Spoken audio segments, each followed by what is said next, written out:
நம்ம தலைவன் எஸ்டிஆர் டிவில விளம்பரம் பண்ணுவாப்ல இல்ல காசா கிராண்டு 36 ஃப்ளோர் நீங்க தான் வந்து பண்ணி ஆகணும்னு ஒற்றை கால நினாப்புல. அப்புறம் வேற வழியே இல்லாம 4 செட்டை தூக்கின்னு போயிட்டு ஒரே வாரத்தில் அடிச்சு தூள் கிளப்பிட்டு வந்து நின்னேன். அப்புறம் இப்போ ஊரை பார்க்கல ரீசெண்டா ஒரு 135 வில்லா ஒன்று ரெடி ஆகிதான், அதையும் நான் தான் வந்து பண்ணணும் ஒற்றை காலில் நிற்கிறாப்ல.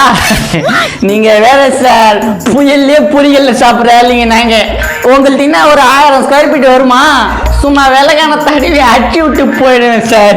எக்ஸ்பீரியன்ஸ் கேட்குறீங்க என்ன போய் நீங்க எக்ஸ்பீரியன்ஸ். உங்களுக்கு இந்த கான்டாக்ட் கிடையாது குமரேசன், நீங்க கிளம்புங்க.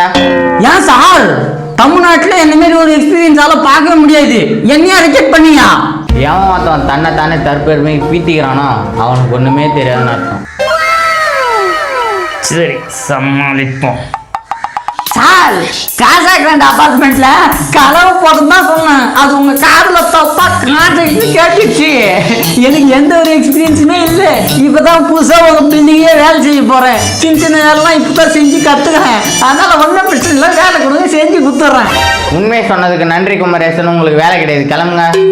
சார் யார் எவரும் தெரியாம ஃபீலாக விட்டேன் சார், தயவு செஞ்சு இந்த கான்ட்ராக்ட் எனக்கு கொடுங்க சார். என் பொண்டாட்டி போலாம் நடுத்தருக்கு வந்துடும் சார், நீங்க தான் சார் என்னை எப்படியாச்சும் காப்பாற்றணும்.